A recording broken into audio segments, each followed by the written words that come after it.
Assalamualaikum. Waalaikumsalam. Gimana, udah nyaman belum duduknya? Sudah. Boleh kita duduk di kursi aja atau mau duduk di tempat lain? Di kursi aja. Oke. Baik. Assalamualaikum. Selamat pagi. Sebelumnya perkenalkan, nama ibu itu Yasmin. Nah, kalau boleh tahu, boleh memperkenalkan dirinya? Nama saya Nurul Idami. Nurul dari mana? Asal dari Aceh Besar. Nurul dari Aceh Besar. Emang asli orang Aceh Besar? Asli orang Aceh Besar. Di sini sekarang kesibukannya lagi apa, Nurul? Kesibukannya karena ini mau ambil UAS, jadi fokus ke belajar untuk UAS. Fokus belajar untuk UAS. Nurul lagi kuliah ya? Ya, udah semester berapa, Nurul? Semester 1. Baru semester 1, masih maba ya, masih semangatnya kuliah ya. Sebelumnya Nurul dari SMA mana atau dari pesantren? Dari Mantiga. Dari Mantiga Ruko ya. Gimana tuh selama masa SMA, seru nggak? Seru ya. Jadi tadi Nurul dari rumah ke sini ya. Dari rumah ke sini. Dari rumah ke sini dengan tujuan apa tuh, Nurul, kalau ibu boleh tahu? Sebenarnya mau kongsi aja masalah yang mau saya jelaskan. Oh iya, sebelumnya kalau ibu boleh tahu, Nurul anak keberapa? Anak pertama. Anak pertama. Anak pertama dari berapa bersaudara tuh? Dari dua. Ada siapa aja di rumah? Ada adik perempuan. Adik perempuan. Kelas berapa tuh, Nurul? Kelas 3 SMP. Kelas 3 SMP. Satu lagi? Cuma kami berdua. Cuma kami berdua. Orang tua masih ada lengkap di rumah? Ayah udah meninggal. Ayah udah meninggal. Ya. Terus ibu di rumah? Ibu di rumah sakit. Di rumah sakit, lagi sakit. Ya Allah, Allah semoga cepat sembuh ya ibunya. Jadi ini Nurul cuma berdua ya sama adik di rumah ya. Terus ibu mau tahu, sebelumnya Nurul kan masih maba nih. Kalau ke kampus biasanya naik apa? Naik Honda. Tadi sebelum ke kampus udah sarapan dong? Udah. Sekarang aman, sehat keadaannya? Alhamdulillah sehat. Nurul, ibu maaf nih, ibu kurang bisa dengar suara Nurul. Boleh Nurul gedein lagi suaranya? Boleh. Nah, kalau biasanya hubungan Nurul dengan adik di rumah tuh gimana, Nurul? Kadang sering berantem. Sering berantem, ya ibu paham, wajar ya kakak adik sering berantem tuh wajar. Di rumah ada nenek juga enggak? Kalau ini kan Nurul baru masuk perkuliahan ini kan. Ini fokus kuliah juga atau ada ikut ekstrakurikuler lain, Nurul? Belum mencoba. Belum mencoba. Dia lulus kuliah ke sini pakai jalur apa tuh? SMBT. Berarti sekali daftar langsung lulus SMBT ya. Memang Nurul memang mau ke jurusan ini ya? Memang ini pilihan pertama. Kalau boleh tahu di jurusan apa tuh, Nurul? Nurul sekarang kuliahnya di jurusan apa? Bimbingan konseling. Berarti memang Nurul milih jurusan konseling ya sebagai jurusan pertama ya. Gimana tuh selama udah masuk ke jurusan konseling?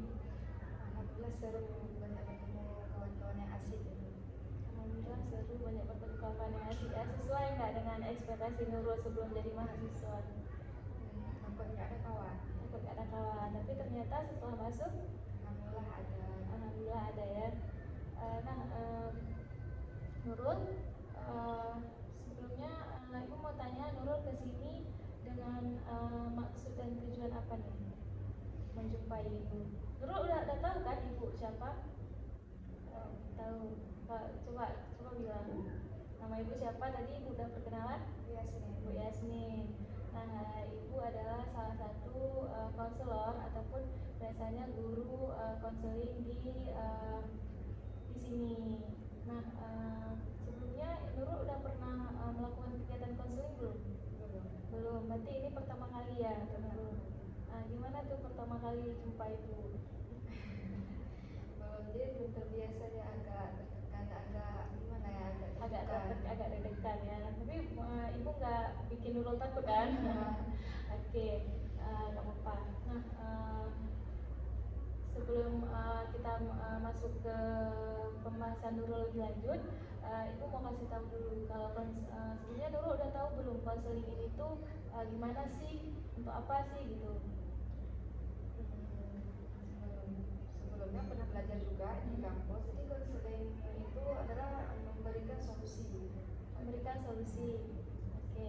Jadi yang Nurul tahu adalah konseling itu memberikan solusi. Nah, menurut Nurul solusinya itu siapa yang memberikan di konseling? Konselornya. Oke, baik. Nah, ibu jelaskan kembali.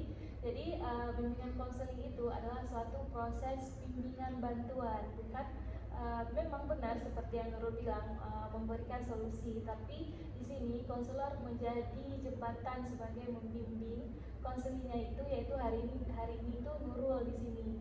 Bukan dari kami solusi yang harus kami kasih ke konseling, tapi dari konselingnya tersendiri, karena kami percaya bahwa setiap permasalahan yang dihadapi oleh konseling, dia memiliki potensi untuk menyelesaikan masalahnya itu.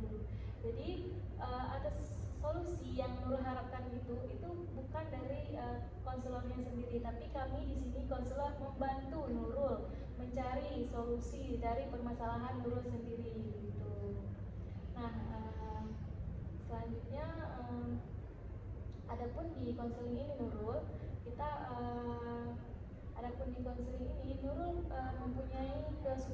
Nurul mempunyai kebebasan untuk menyampaikan pendapat Nurul, kesukarelaan untuk menyampaikan apa permasalahan Nurul. Tidak ada paksaan dari ibu.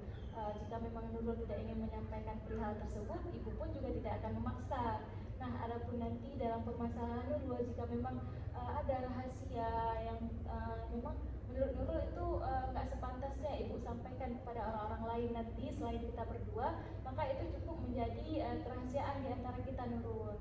Hal-hal yang akan Nurul sampaikan nanti itu akan berakhir informasinya di kita berdua saja. Tidak orang-orang yang tidak berada di ruangan ini sekarang itu tidak akan tahu tentang apa yang kita bahas hari ini. Nah,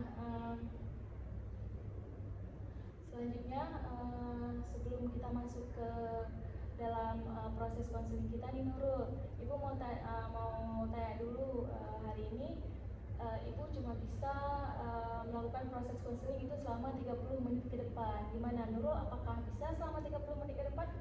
Bisa ya, alhamdulillah. Nah, sebelum kita mulai, ibu mau tanya dulu, gimana, apa ada yang masih Nurul ingin tanyakan kepada ibu yang belum Nurul pahami atau Nurul masih bingung nih? Nggak ada. Berarti ibu ambil kesimpulan bahwa Nurul sudah paham ya semua tentang gimana itu konseling gitu ya.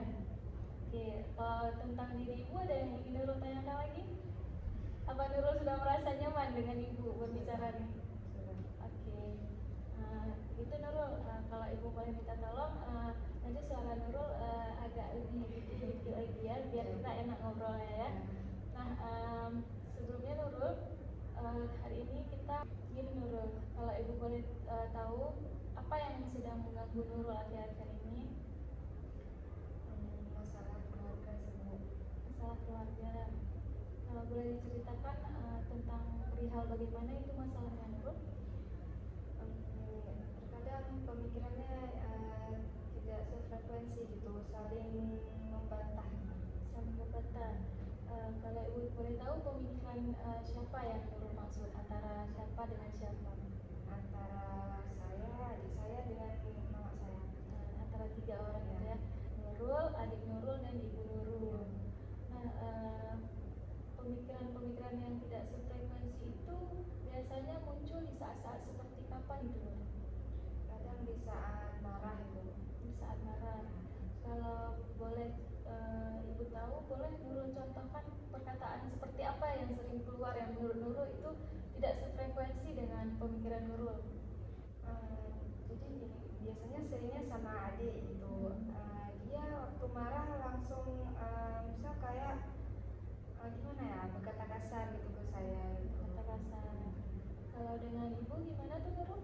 Kalau dengan ibu biasanya ibu meninggikan suara. Meninggikan suara. Jadi kurang nyaman aja gitu. kurang nyaman. Nah, apakah hal-hal tersebut tuh terjadi setiap saat? Setiap ibu marah aja, setiap ibu sama adik marah aja. Ibu sama adik marah. Lalu saat-saat ibu dan adik nggak marah, gimana tuh perlakuannya terhadap Nurul, terhadap sesama lain, gimana? Baik-baik aja sih, ketawa-ketawa, cerita aja gitu. Ketawa cerita aja. Terus saat ibu marah, meninggikan suara, saat adik marah, dia berkata kasar, itu tanggapan Nurul di situ bagaimana tuh? Kadang mau nangis di depan mereka tapi harus tahan gitu, jadi nangisnya di belakang mereka aja gitu. Tapi kadang diam. Oke, Nurul barusan bilang kalau terkadang Nurul diam gitu, tidak mengatakan bahwa Nurul sedih dengan perlakuan itu. Itu benar ya, seperti ibu bilang ya. Ya, ibu sangat paham gimana perasaannya. Ibu paham benar gimana kondisi kita di saat seperti itu, dimana hal-hal itu memang hal tidak kita inginkan dalam keluarga kita. Pasti setiap anak pun ingin memiliki keluarga yang harmonis ya, Nurul ya. Nah, namun ibu sebelumnya izin bertanya nih sama Nurul. Apa pernah Nurul mengajak ibu dan adik untuk mengobrol perihal ini? Belum. Dan apa belum sempat terngobrolkan, atau Nurul memang punya niat untuk membicarakan hal ini dengan keluarga? Masih belum berani terbuka gitu untuk membicarakan gitu. Membicarakan hal itu. Ibu paham gimana dengan ketakutan Nurul, karena mengingat juga itu ibu kita, orang tua kita ya. Nah, selanjutnya Nurul,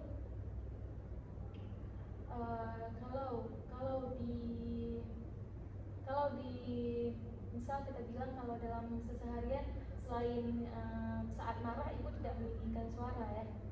Ya. Seberapa besar perubahan sikap ibu saat dia sedang marah dan saat dia tidak marah?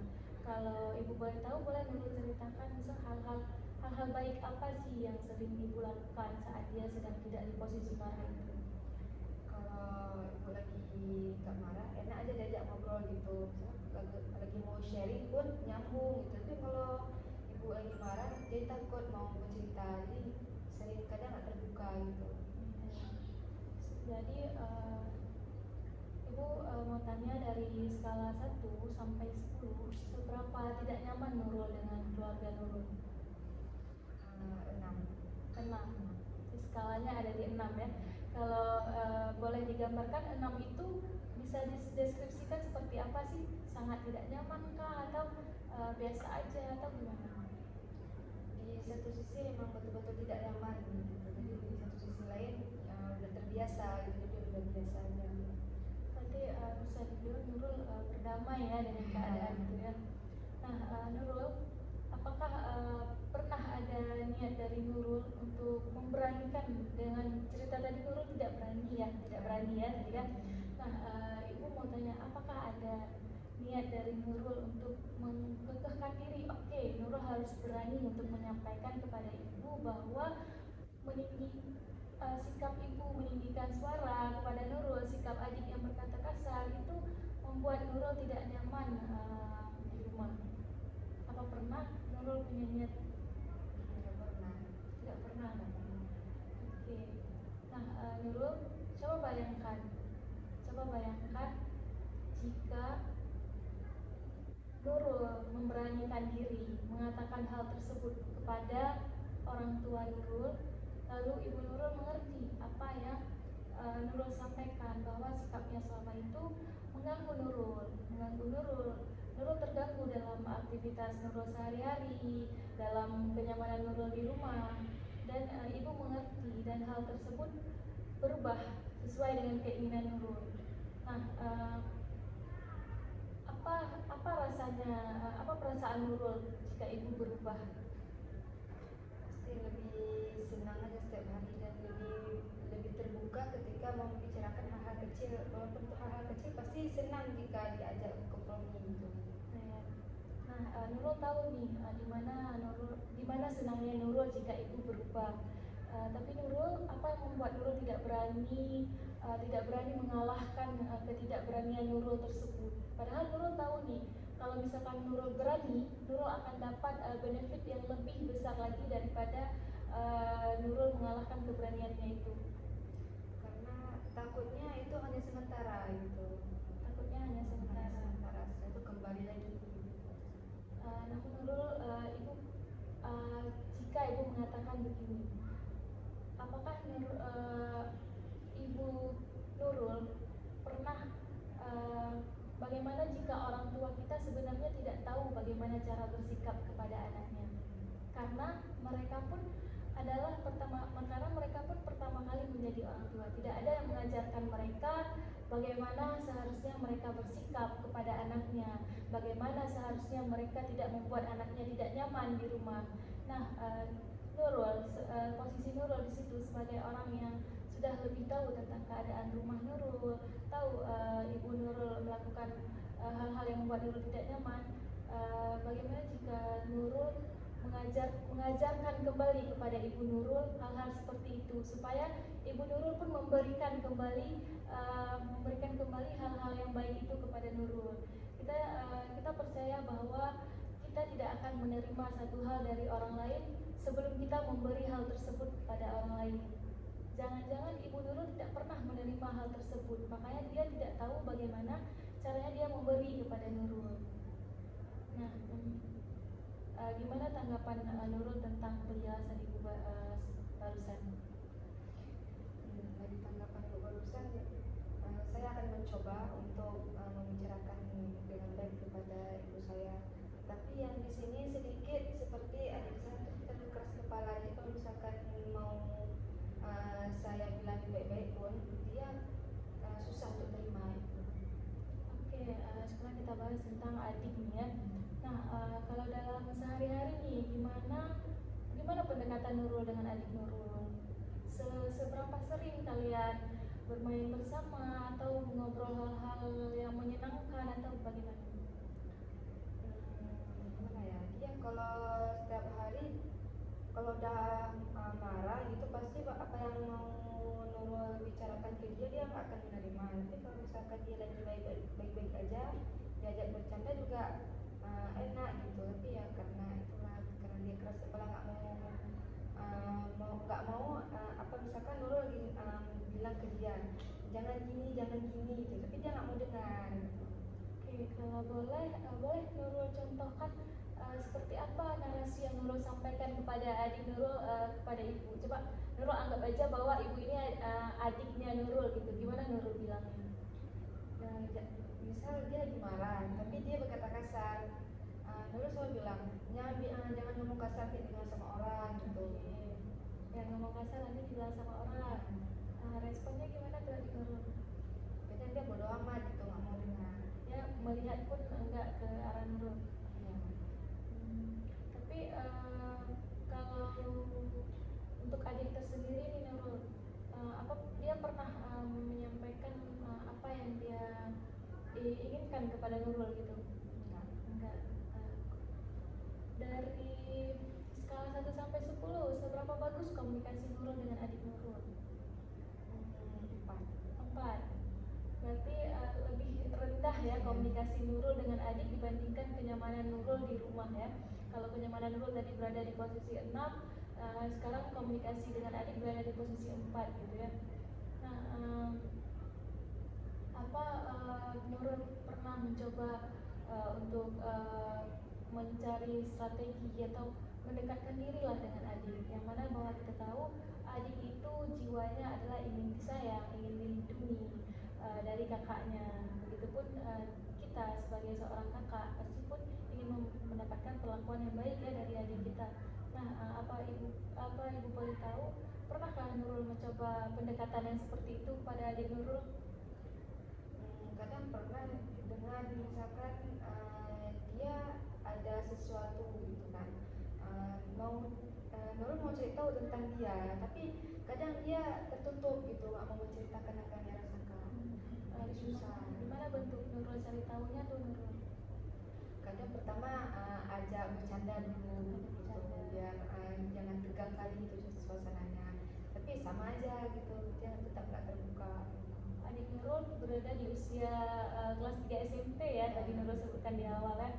Oke, dapat kita pahami bahwa kelas-kelas 3 SMP itu memang masa-masa eksplorasinya anak-anak SMP, masa-masa dia membentuk karakternya itu. Dan kita pun sebagai orang yang memang sudah tahu tentang bahwa anak SMP adalah lagi masa-masa labilnya itu, ibu bisa paham gimana susahnya Nurul menghadapi adiknya Nurul yang sedang berada di posisi itu. Ibu sangat paham sekali. Namun Nurul, apakah menurut Nurul jika hal tersebut terus Nurul lakukan dengan baik, dengan tidak merugikan diri Nurul sendiri juga, apakah adik Nurul lama-kelamaan, pelan-pelan, sedikit-sedikit akan melunak kepada Nurul, akan luluh kepada Nurul, atau memang dia menutup benar-benar menarik garis antara Nurul dengan dia? Tentang dia ini sebetulnya tergantung bagaimana cara kita memperlakukan dia. Biasanya kalau misalkan Nurul kesal, Nurul terkadang memang marah ke dia, jadi dia marah balik itu. Nah, di sini Nurul, di sini bisa ibu simpulkan bahwa hal-hal yang memang adik Nurul berikan kepada Nurul, dia juga ada sedikit percontohan ya dari kakaknya gitu ya. Apa benar seperti itu? Mungkin ya, mungkin benar. Nah, dengan posisi Nurul tidak menginginkan adik Nurul seperti itu, tapi Nurul melakukan hal seperti itu kepada adik Nurul, apakah ada kemungkinan adik Nurul juga tidak akan mengikuti seperti yang Nurul lakukan gitu?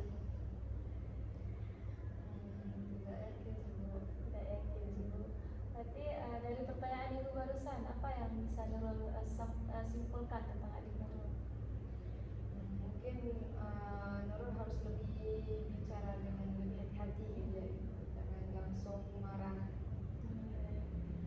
Karena begini Bu, apa yang mau kita harapkan diberikan oleh orang lain, kita terlebih dahulu harus memberikan hal tersebut kepada orang lain. Karena apa? Karena garis kontrol orang lain itu tidak kita pegang, sedangkan kontrol diri kita sendiri itu ada di tangan kita. Nurul mau hubungan Nurul tidak baik dengan Nurul itu atas pilihan siapa? Pilihan Nurul tersendiri kan. Kita manusia, kita punya pilihan. Apa yang kita pilih, kita bebas ingin memilih yang mana saja. Nah begitu. Nah Nurul, setelah dari sini coba Nurul terapkan hal tersebut kepada adik Nurul, kepada ibu Nurul, dan bayangkan saja hal yang Nurul usahakan itu berhasil. Keadaan rumah Nurul menjadi nyaman, rumah Nurul benar-benar menjadi tempat pulang untuk Nurul tersendiri. Hal-hal yang gak enak di luar sana ketika Nurul mengalaminya itu, Nurul akan terpikirkan untuk menceritakannya kepada orang rumah.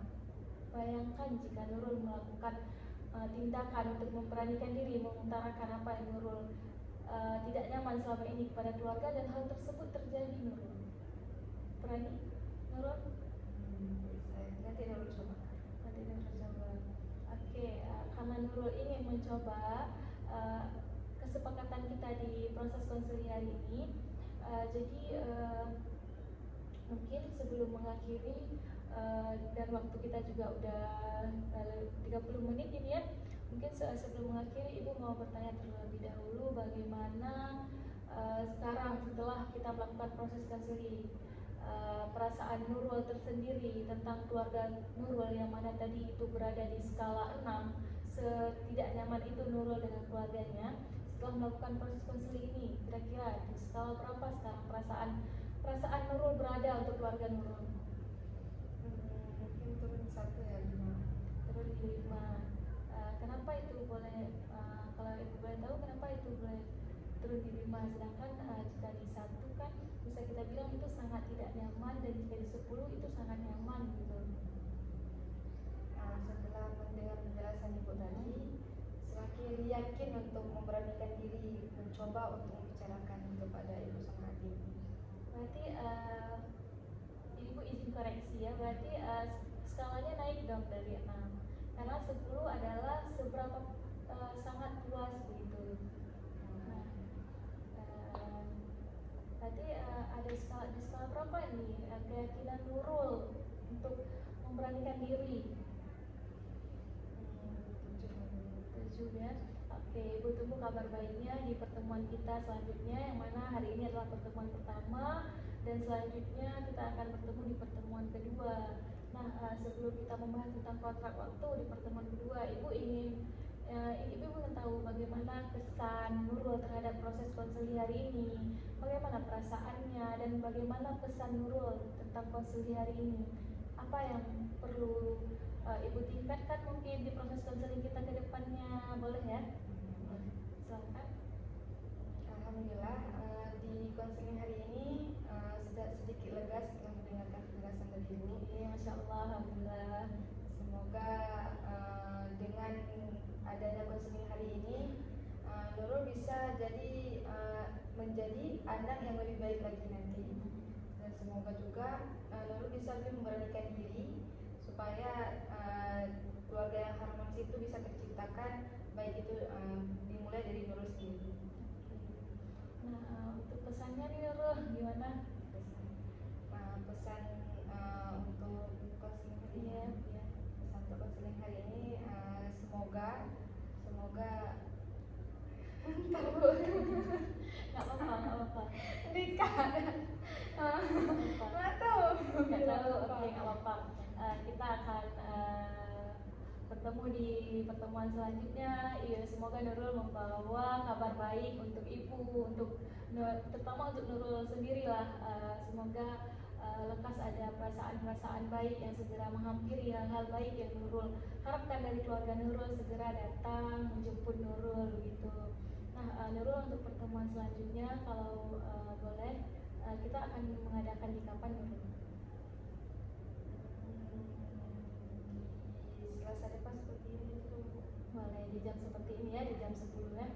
Nah, Nurul, sebelum kita pamit dari ruangan ini, Ibu tahu permasalahan keluarga itu adalah suatu permasalahan yang memang valid dirasakan oleh setiap orang, dan kita terbebas dari, Ibu rasa tidak ada keluarga yang sempurna. Semua orang pasti memiliki permasalahannya sendiri dalam keluarga, dan permasalahan keluarga itu bukan permasalahan yang memang bisa kita sepelekan.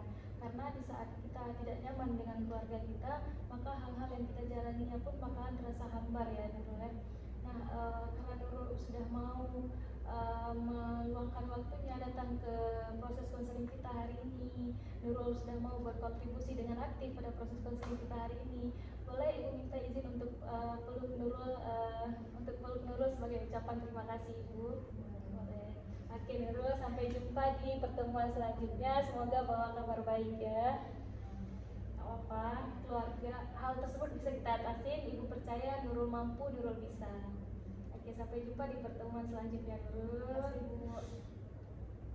Setelah dari sini terus kontekan sama Ibu, jangan lupa berkabar terus. Ibu bakalan selalu nunggu kabar-kabar baik dari Nurul.